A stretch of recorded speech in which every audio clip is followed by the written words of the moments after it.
Hey guys, I have great news. I am currently studying at the chess Hogwarts, or that's what I call it. The guys themselves do not call themselves Hogwarts. They call themselves the killer chess training. But I like to compare this with Hogwarts because every day they have classes, different topics, different branches of chess are explored. And very strong grandmasters tell us about everything they know. Some of them teach us openings, others middle games, end games. There are classes on defense, like defense against the dark arts, and there are classes on attack, calculation, very many different topics. I will share some of my experience with you guys today in this video. I will show you some crazy positions from my classes, from homework, and really it's going to be a fascinating video. You will enjoy it. There will be some positions that will just blow your mind. And first of all, quick disclaimer. I myself asked the head instructor, head teacher of the school to enroll in it and to make a review of it. So it was my idea and I'm so happy that I did it. I did it just a couple of months ago and already I can feel that my chess strength has increased, even though my rating probably will I hope will pick up later on. I've played a couple of tournaments in Kazakhstan and dropped a little bit of rating, but not because of the training, definitely because it's hard to play underrated juniors in Kazakhstan. If you're interested, by the way, I'll make some more content about those tournaments. I really feel that my chess understanding is growing day after day, even though I'm not visiting all the classes because they're every day. So let me show you some of the examples of positions I encountered. The first one is from from homework, which is called killer homework. Actually, there are two types of homework in the school. One is friendly homework, is for those below 2100, and killer homework is for those above 2100 ELO in classical. But even though I'm a little bit lower, I'm currently I dropped a little bit below 2000. You are allowed to do the killer homework if you are ambitious and if you want to really challenge your mind. You can do both homeworks. Every week, you are given a set of positions to solve. You need to spend several hours calculating those positions. Very, very hard work, especially for the killer homework. And this is one of those positions. You can pause the video if you'd like to try and solve this position, but it's very hard. I'm not sure, even if I know that there are very many strong players who are watching my channel. I'm not sure that even you guys can do it fast, because it will probably take some time, but once you see it, it's very beautiful. But you have to calculate all the responses for black. So there is one move for white that is very good, and then there are, I guess, 5 responses by black that you need to calculate, and there are different lines in each of those responses that you need to calculate. And the way you do this homework is at home. You sit with the chessboard, you calculate everything. You print out your homework. So this is how it looks for me, for example. You print it out. This is the position. You write down your lines, and then you scan it and send it to the instructor, the grandmaster, who is checking the homework. Grandmasters also do this homework, by the way. So this Jakob Agard, grandmaster, former British champion, a fascinating person, guest of my podcast. He's the guy who founded this program, Killer Chess Training Program, and he runs it. He also gives some classes in it. He's one of the instructors, and he said that he gives his students, who are mostly 2600 plus rated players. So his students, at some point, for example, Nodirbek Abdusatorov has been his student. Lots of very strong players. I see them even in classes on Zoom. When people give comments, you don't see the names because their comments are hidden from you, but the instructor sometimes says, oh, this guy says this, oh, good choice, very, very good move, and I hear the name and I'm like, is that guy? So that famous grandmaster is also in the same class as me. So this is crazy. And there are lots of grandmasters, international masters, but also mere mortals like me and amateurs below, like 1700, of course, also are studying, but they do the easier homework. They do the friendly homework. So this position, let me give you the answer to it.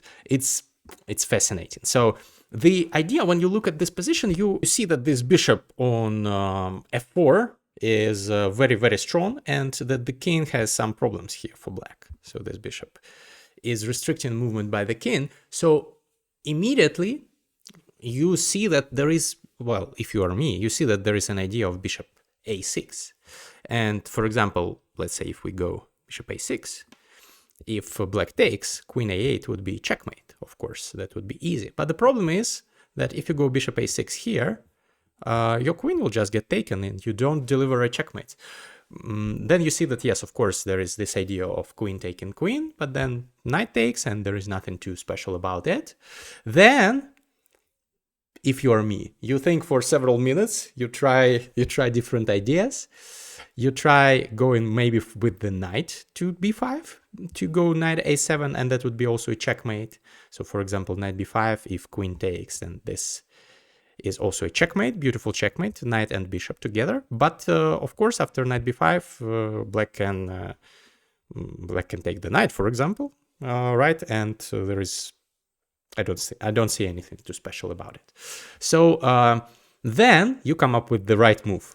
After several attempts, you do this, of course, in your head. You do not move the pieces. That's the rule of calculation exercise. And then you find the brilliant g4.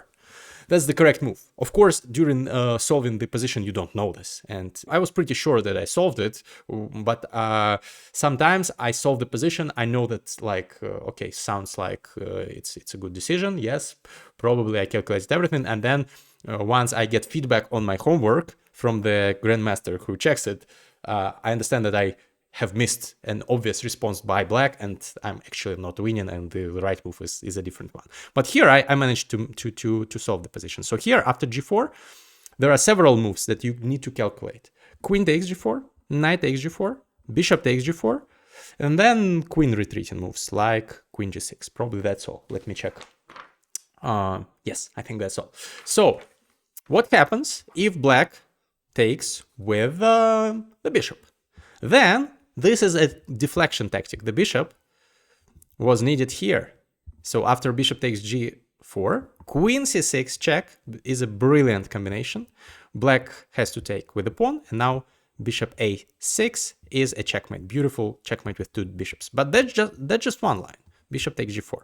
Another line is queen takes g4. What if queen takes g4? Now the bishop is here still protecting c6. Also, the knight is protecting the queen. So if, for example, queen here, just bishop takes and there's nothing. But here comes another idea that I noticed in advance. But here it works, knight b5. I want to checkmate on a7. For example, queen takes here, knight a7 is checkmate. Very beautiful, right? So queen takes f3 is not possible. What if bishop takes b5? There is... the queen is, as I said, protected. What's wrong with bishop takes b5? Well, there is bishop h3, and now it's a pin, and the queen is lost. So white is winning like this. So that's very beautiful. And then we need to calculate, what if knight takes g4? What if knight takes g4? The bishop is still here, so the queen is not pinned. What can go wrong in this case? Well, here, bishop a6 finally works. The idea that I told you about at the beginning. So the problem is that if bishop is c6, then this is a checkmate, obviously. This was the tactic interception. So now, if knight takes, then the queen cannot take on f3, and now bishop h6 works. Whereas in the starting position, after bishop a6, there would have been the queen takes f3. That's the idea. So knight takes g4 doesn't work, and if queen g6, you need to find what to do there. And I think bishop g2 is good enough. Yes, bishop g2 is good enough. This is hanging. And if bishop c6, can you find the winning move? Again, a brilliant combination, knight b5. Deflection of the bishop that needs to stay guarding this. So if bishop takes, then this is checkmate. And if bishop takes here, this is checkmate. So this is one of the exercises I got right. I got correct. Actually, on a good week, I I like score 50% in the homework, and nobody scores 100%. Even the grandmasters who are solving this, because every week some statistics are published, how many students solved what number of exercises, and like nobody solves everything usually. So this is very, very hard for your brain, but it's good training, because playing good chess requires good calculation, and there are some calculation exercises, and there are some other positional understanding type of exercises where you need to also choose the move, but based not only on calculation, but also on understanding of chess. So that's the homework. Every week, I now do this homework, except for the weeks that I play tournaments. When I play tournaments, I don't have the time, obviously. That's very, very hard, but I feel like my brain is melting a little bit. And I think in any kind of sport, when you push yourself to the limit, you progress, you advance the fastest. Then let me show you another position. This is from a camp. Sometimes Killer Chess Training has camps for students, and actually non-students can also enroll. They can buy camp recordings, or they can buy participation in the camp, I think. And this was a camp on defense by Grandmaster Swayams. He is an Indian Grandmaster. He's a coach of Indian national team. So obviously a very, very strong player and a very strong coach. And this is a position from a real game, tournament game, between Mark Paragua and Debashes Das. And this is a crazy position. This is a very beautiful game. White is attacking and black is defending, but black did not find the correct defense in this game. Maybe you will find it. So what white did here is really beautiful. Knight h7. Knight h7 is the move. Just sacrificing the knight. Of course, if the king takes, then there are some discoveries like this. Not good. So bishop takes. Actually, this is an equal position according to the engine, even though the attack is very dangerous. Rook takes g7 is another sacrifice. Black has to take. Now black is up 8 points of material, but white sacrifices another bishop here. Bishop h6. This all happened in the game. Now black takes. Black has 11 extra points of material, but it's very hard to defend. Here, white went bishop takes f7, which is a discovered check. And it looks hopeless for black, but in fact there is a defense here. So let me show you what happened in the game, and then try to guess what could have been improved from the black side.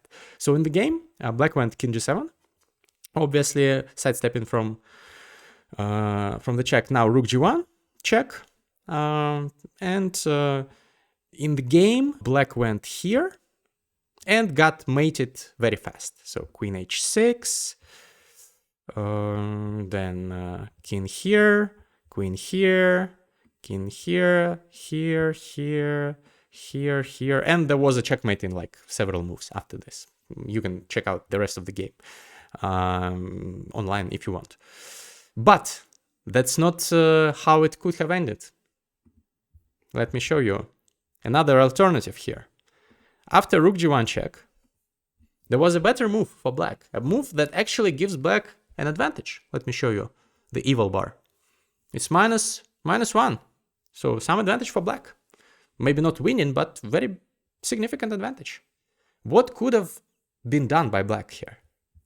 What kind of brilliant defensive resource? And we had this camp with Grandmaster Swayams where during like 4 days, I think every day, we had a 3-hour or 4-hour session, like very intensive session with some small breaks, analyzing positions and different techniques of defense when you are attacked. And here, the crazy resource that black has is queen g4.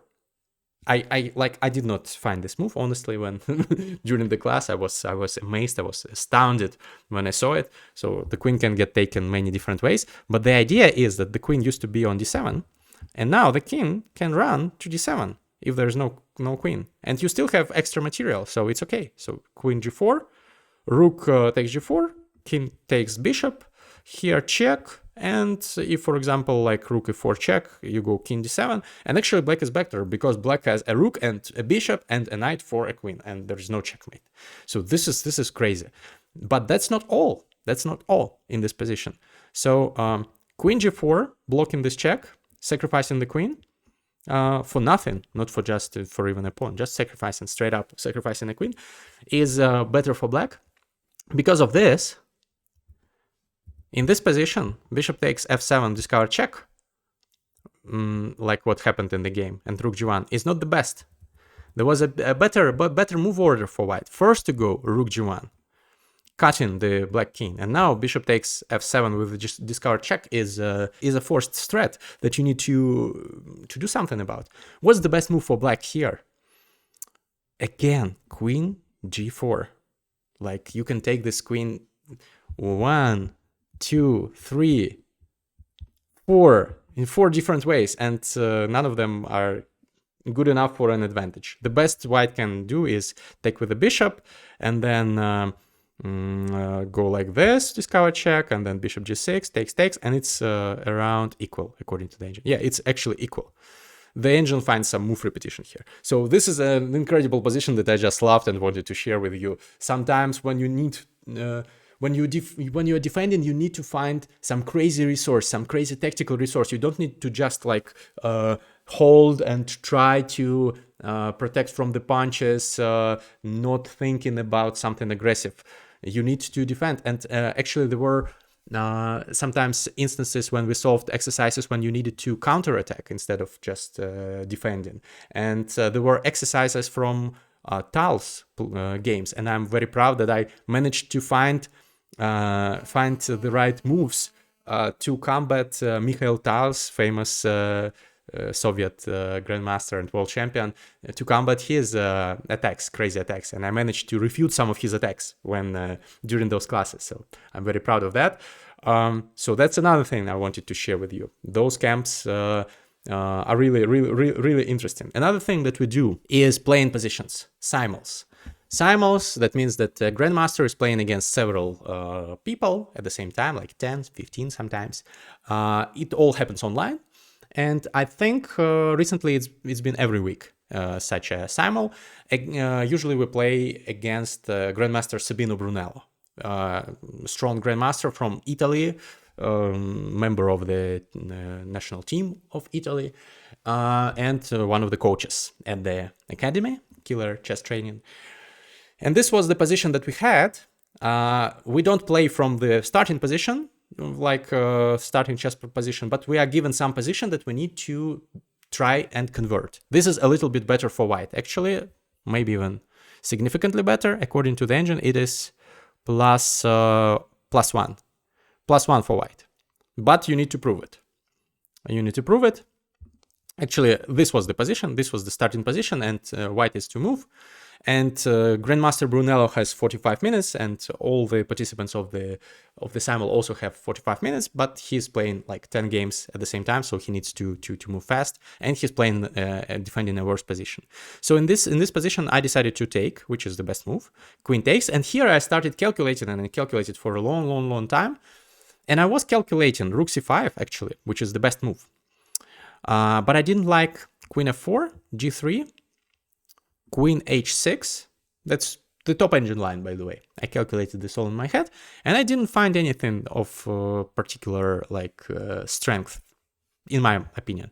Knight g5, for example, I thought black just castles, and if we take, yes, I can take a pawn, but I was not convinced that this is a good position for me. I thought this could be a counterattack. There could be a counterattack, but actually white is significantly better here. So it's +1, so I should have gone for this, and there is even a better resource here instead of knight g5 in this position. So I had to calculate rook c5, queen here, g3, queen here, and knight g5, and all this is one way to play it. But another way to play it is, let me show you this on the board. Instead of knight g5, rook h5, because the queen is protecting the rook. I didn't even think of this move. Very creative stuff. And this is like almost winning, because queen g6, f4. And you're threatening f5, and if knight takes, then there is knight f6, double check. The king has to go to f8, then knight d7 check, king g8, and then the engine says, what does the engine says? rook h4, rook h4, and white is very much better because this king is stuck and this rook is not active. But this is very computerish line, humanly speaking, very hard to find. So instead of all this, in this position, after takes, instead of going rook c5, I went knight c5, and immediately I lost all my advantage. It's an equal position now. Now the game continued queen d5. I took, and then I went rook takes c7. At least I took back one pawn, because in the starting position I'm down a pawn. Sabino castled. I went queen g4. There is a mating threat, obviously. So he went rook f7. Takes, and here I thought for some time, and I realized that I'll probably lose this game unless I do something, because he's a grandmaster, and also he has a passed pawn on the d file, and my only hope is that his king is somewhat weak. So I decided to go for rook c1 to infiltrate like this. He went rook a7. Interesting move, trying to stop rook c7. Apparently, like, maybe it's not the best move, but still it's a good move. And now I went queen f4 check, and obviously he cannot go back, because not only do I have this fork winning the rook, but also I have a checkmate. Rook c8, queen d8, rook takes d8 is checkmate. So of course he cannot go back. He has to go forward here. And here I just decided to repeat moves, because yeah, the engine says that maybe white has a slight advantage after b4. Here it's plus 0.1 or 0.2. But yeah, against a grandmaster playing this position, I was sure that I'm not going to to play for a win here. I probably would have lost. So we made a draw. These simuls are also very fun, a fun part of the program. You can, if you are studying at the Killer Chess Training Academy, you can do this.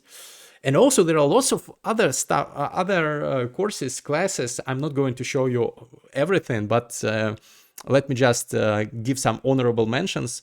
I enjoy endgame classes a lot at the Killer Chess Training program. For example, Grandmaster Vladimir Akopian, who used to be 2700 plus, who is a big expert on rook endgames, loves rook endgames, and he throughout the year he gives a course on rook endgames. And when I enrolled in the program, he already was close to finishing his course, so I'm now catching up. I'm watching the old recordings, learning rook endgames, various types of advanced rook endgames where top grandmasters make mistakes, and he shows what could have been improved. Very, very instructive. Also, I have to say that Jakob Ogard himself, the leader of this program, also gives classes which are very instructive. I loved his high-level practical class, high-level practical training, I think it was called, where I was present jointly with some GMs, IMs, and we all were trying to guess the next move in a game, to analyze the position, to get closer to understanding this difficult game of chess. And also, I unfortunately missed this class, but Boris Gelfand, the legendary grandmaster, another guest of my podcast, is also one of the teachers. And he gave a course recently. I will watch the recording of this course. Definitely, I unfortunately missed the live class, but that's what's good about the program, that you can watch the recordings. So this is not a paid ad. The guys have not paid me anything. I just really want you guys to, if you are serious about improving your chess, to think about trying this program, because it's amazing. I think that it's value for money is best, because it costs, the yearly program costs 765 euros, I think, for a year. So it's like 70 euros. Less than $100 per month, and the monthly cost, if you take the monthly membership, it's 149 euros per month. But still, you get a class every day, so you pay like a couple of dollars per one class. This is much better than having individual sessions that are very, very expensive. And also, the best coaches from the world are there, and also the homework is fantastic. I would say that even the homework alone justifies this membership, because doing this homework has become one of the hardest, but one of the best parts of my week. So I'm really grateful to Jakob for giving me the opportunity to enroll in this Chess Hogwarts, and I hope I will continue. Actually, today in the evening, I will have another class. There is another training camp with Grandmaster Sokolov, who, for example, was the coach of the Uzbekistan team when they won the Olympic gold. So he's a very strong grandmaster and coach, and he gives a class on the topic is from opening to middle game, and he shows like various strategies on how to prepare and to get a good position out of the opening, but also to understand it better and to outplay your opponent once your prep has finished and you don't remember your lines anymore. So very, very interesting and non-obvious class, non-obvious things that he teaches. So let me recommend this program to you. The guys do not have any promo codes for their program because it's already like they don't make much money. They just keep the prices as low as possible, they told me. But they gave me a 10% promo code for those who want to buy the old recordings. You can buy old recordings of courses or camps. For example, you can buy a recording of camp with Visha Anand for like $50 or something like that on their website. This is crazy. I haven't watched it yet. I think I will. So 10% discount for the recordings of any course or anything else in their shop. You will need to use my promo code Mustreader, Mustreader, to use this. So click the link in the description to check it out. And honestly, I really recommend you guys. I know that lots of people who take chess seriously are watching my channel. I really recommend you try the Killer Chess training program. It's also in my interest. If there are more people training in the program, maybe they will invite even more top GMs to give classes. And yeah, Happy New Year, everyone. Thank you for watching. If you enjoyed, if you managed to solve any of those positions, please write it in the comments. And if you enjoyed this video, please also give me feedback. Always appreciate it. And see you in the next one. Bye-bye.